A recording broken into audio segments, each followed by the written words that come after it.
آگے اللہ فرماتے ہیں دوسری کامیابی کی علامت الذین هم فی صلاتہم خاشعون. ایمان کے بعد سب سے پہلے کیا ہے؟ اچھا ایمان میں توحید بھی ہے, اللہ پر ایمان. قرآن کہتا ہے وما یؤمن اکثرهم باللہ الا وهم مشرکون. بہت سے لوگ اللہ پر ایمان لے کر آتے ہیں, ساتھ میں شرک بھی کر رہے ہو.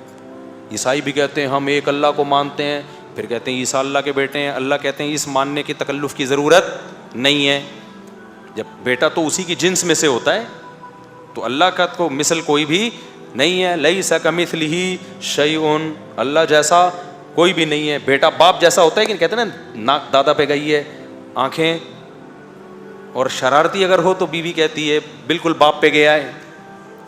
ٹھیک ہے نا, بالکل کس پہ گیا ہے؟ باپ پہ گیا ہے. تو بیٹا نہیں ہو سکتا اللہ کا کوئی. تو عقیدہ توحید ہے, اس میں یا اللہ مدد ہوگا یا رسول اللہ مدد نہیں چلے گا, یا غوث آدم مدد نہیں چلے گا, قبروں سے مانگنا نہیں چلے گا. اگر کرنا ہی ہے پھر اللہ کہتا ہے پھر یہ مجھ پر ایمان کے تکلف کی بالکل بھی ضرورت نہیں ہے. میں اکثر اس کو ایک مثال سے سمجھاتا ہوں. اللہ توحید کے بارے میں غیرت مند ہے, اور غیرت مند شرکت برداشت نہیں کرتا. یہ بالکل ایسے ہے ایک آدمی کی 4 بیویاں ہو سکتی ہیں کیونکہ مرد سربراہ ہے, سربراہ کے ماتحت 4 ہو سکتے ہیں, لیکن ایسا نہیں ہو سکتا کہ ایک عورت کے 4 شوہر ہوں, کیونکہ سربراہ 4 نہیں ہو سکتے. سربراہ حکمران ہمیشہ ایک ہوتا ہے, حاکم ہمیشہ ایک ہوتا ہے. تو اللہ سربراہ ہے یا ماتحت ہے؟ معاذ اللہ سربراہ ہے, وہ ایک ہی ہوگا. یہ ایسا ہی ہے, اتنا غیرت والا مسئلہ ہے نا یہ, کہ ایک عورت کہتی ہے آپ میرے ہسبینڈ ہیں, آپ کا دل باغ باغ ہو گیا, آج تو بیگم نے میری رسپیکٹ کی, مجھے اپنا شوہر مان لیا. کہتی ہے آپ بھی ہیں, پڑوس کے وسیم بھائی بھی لگتے ہیں میرے ہسبینڈ. آپ بولو گے پھر وہی تیرا ہسبینڈ ہے, میں تیرا ہسبینڈ نہیں ہوں, دفع ہو یہاں سے. کیا خیال ہے؟ اگر غیرت مند ہوگے, اگر بے غیرت ہوگے ایک نمبر کے, آپ کہو گے تھینک یو. کیا کہو گے آپ؟ Thank you. مجھے فخر ہے کہ میری وائف براڈ مائنڈ ہے, بہت اللہ نے اس کو یورپ کی یونیورسٹی میں پڑھ کے آئی ہے, امریکہ ایسے ہی تھوڑی میں نے بھیجا تھا, انگلش ٹش فش انگلش بولتی ہے فرفر.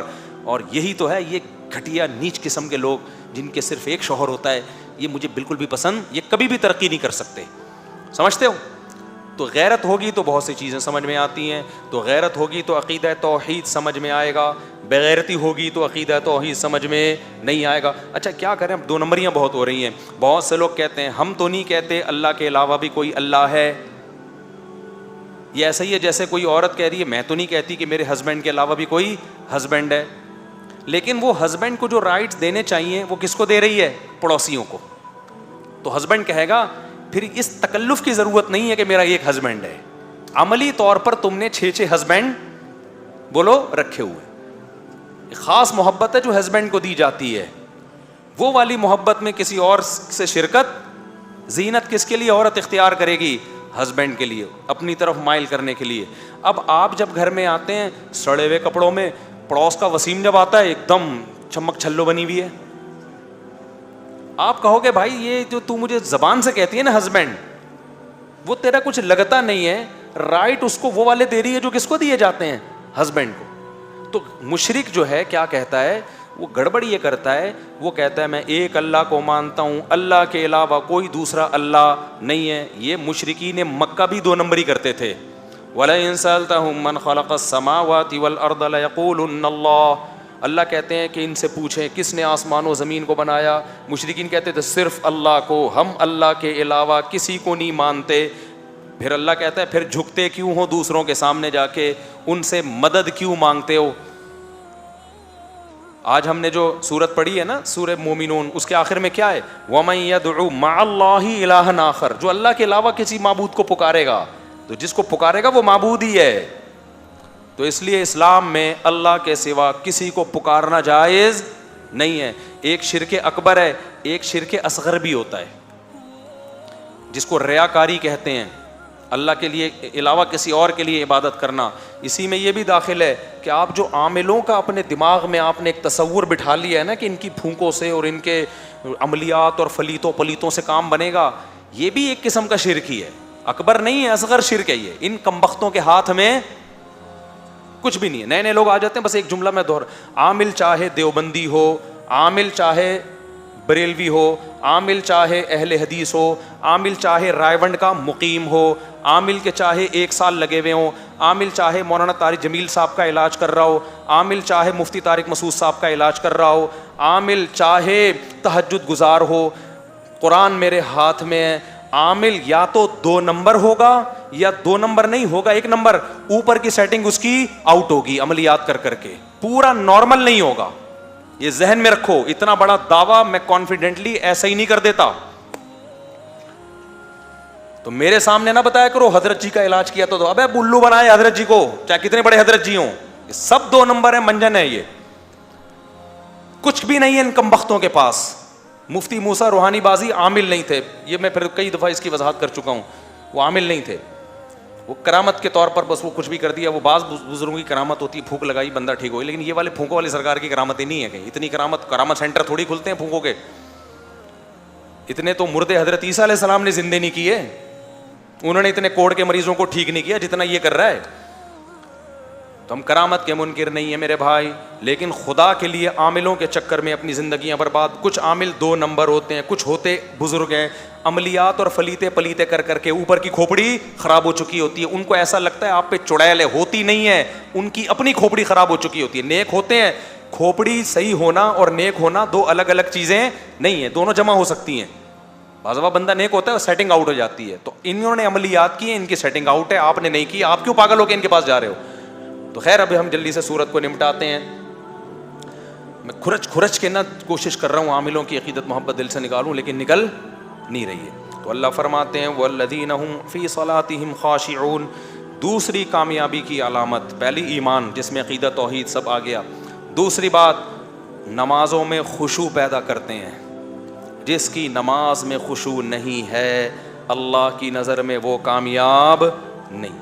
تراویحوں میں کیسا بیڑا غرق ہو رہا ہے نمازوں کا یار. یوٹیوب پہ آ رہی ہوتی ہیں گاؤں دیہاتوں کی تراویحاں، ٹھک رکوع، ٹھک قوما، ٹھک سجدہ. تسلی سے 3 تسبیحات تو پڑھ لو. اب اس کا بعض لوگوں نے حل یہ نکالا ہے کہ اتنی 20 رکعتیں ہوئی نہیں، رکعتیں ہی شارٹ کر دیں. یہ غلط طریقہ ہے، یہ غلط طریقہ ہے کہ 40 سجدے کرنے تھے آپ نے وہ 16 سجدوں پہ لا کے 40 اور 16 میں کتنا فرق ہے. اصل طریقہ یہ ہے کہ بھائی جتنی تراویح ہے اتنی پڑھو، لیکن خشوع اور خضوع کے ساتھ. پھر بھی ہم یہ کہتے ہیں کہ 2 رکعتیں پڑھ لے تمیز سے، ان 20 رکعتوں سے وہ بہتر ہے جس میں آپ کے منہ پہ نماز کپڑے کی طرح لپیٹ کے مار دی جائے. تو مذاق مت بناؤ میرے بھائی تراویح کو. ایسے اسپیڈ میں نا مقابلے ہوتے ہیں، تمہارے یہاں کتنے بجے تراویح ختم ہوتی ہے؟ ابے ہمارے یہاں 9:45. ابے ہمارے یہاں تو 9:44 پہ ختم ہوتی ہے. 1 منٹ میں کیا تیر مار لیا یار تو نے؟ 10-15 منٹ میں کون سا طوفان آ جائے گا؟ مقابلے چل رہے ہوتے کہ نہیں ہوتے؟ تمیز سے پڑھو. فقہا نے یہ مسئلہ لکھا ہے کہ اگر کوئی قاری تمیز سے تلاوت نہیں کر رہا تو پھر قرآن ختم کرنے کے بجائے علم طرح سے پڑھ لو، لیکن تمیز سے پڑھو. تو تمیز کی چھوٹی رکعتیں وہ افراتفری والی زیادہ رکعتوں سے بہتر ہے. سمجھتے ہو کہ نہیں سمجھتے؟ تو سنت تو 20 رکعتیں ہی ہیں، یہ نہیں کہ اب ان کو چھوڑ دیں، لیکن تلاوت میں کمی کر لیں، مگر تلاوت خشوع و خضوع کے ساتھ ہونی چاہیے. اچھا اس میں بھی 2 انتہائیں ہیں. بعض لوگ تو تکڑ بھاگ رہے ہیں، بعض لوگوں نے اتنی آہستہ اسپیڈ کر دی ہے کہ وہ بھی لوگوں کی طبیعت پر بوجھ بنتی ہے. 4 آدمی تو خوش ہو جاتے ہیں اس سے. دیکھو یہ حرم کا ماحول نہیں ہے یہاں پہ، اب ہر جگہ حرم کی نقل نہیں اتاری جائے گی. اتنی آہستہ پڑھ رہے ہوتے ہیں، یہ بھی حدر میں پڑھنا چاہیے، حدر میں، تاکہ سب لوگوں کے لیے وہ سوٹیبل. کچھ لوگ تو ایسے ہوتے ہیں جن میں بہت خشوع و خضوع ہوتا ہے، وہ کہتے ہیں بہت ٹھہر ٹھہر کے پڑھو. وہ اللہ سے ان کا بڑا زبردست قسم کا کنیکشن ہوتا ہے. وہ تو 4-6 آدمی ہر مسجد میں ایسے نیک شریف شرفا ہوتے ہیں، ان کے لیے تو بہت آرام سے. لیکن اسلام کا مزاج یہ ہے کہ جماعت کی نماز میں میجورٹی کو دیکھا جائے گا. کس کو دیکھا جائے گا؟ میجورٹی.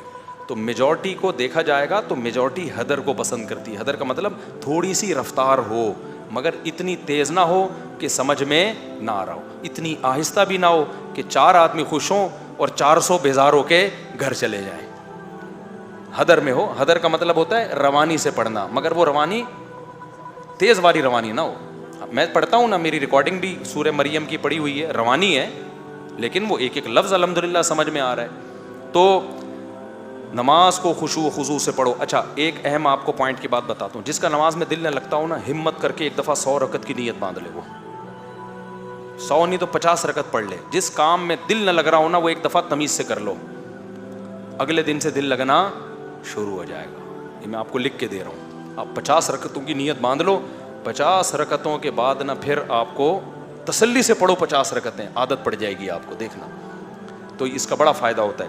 تو اللہ نے فرمایا ہم فی صلاتہم خاشعون, جنتیوں کی دوسری علامت کیا ہے؟ نمازوں میں خشوع پیدا کرتے ہیں, ٹرخاتے نہیں ہیں. تراویح میں رکوع میں تسلی سے 3 دفعہ سبحان ربی العظیم, قومے میں جانے کے بعد تسلی سے ربنا لک الحمد. بہتر ہے تھوڑی لمبی دعا پڑھ لو, ربنا لک الحمد حمدا کثیرا طیبا مبارکا فی. اس سے کم از کم کچھ دیر تو اسٹے ہوگا نا, ورنہ یوں کڑک کر کے اٹھتے ہیں, بس تھڑک کر کے سردے میں ڈائپ لگانے کی فکر ہوتی ہے. تو تسلی سے کم 3 دفعہ امام کو چاہیے تسلی سے تسبیح پڑھے. سردے میں بھی 2 سردوں کے درمیان تھوڑا سا بیٹھے, دعا پڑھ لے, اللہم اغفر لی وارحمنی وہادنی وارزقنی واجبرنی وارفعنی. یہ دعا سنت سے ثابت ہے. 2 سردوں کے درمیان یہ دعا پڑھ لے گا نا تو ایک دم ٹھک کر کے دوسرا سردہ نہیں ہوگا. مجھے تو بہت وحشت ہوتی ہے کسی ایسے امام کے پیچھے کھڑے ہو جاؤں نا جو یوں یوں یوں کر رہا ہے. اب چھوڑ دے, اس سے بہتر ہے آدمی آرام سے بیٹھ کے چائے پیے گھر جا کے. تو ٹرخا کیوں رہا ہے؟ اس سے عادت خراب ہوتی ہے, باقی نمازیں بھی پھر ایسے ہی ہو جاتی ہیں. تو اس کا خوب خیال کریں. آگے اللہ فرماتا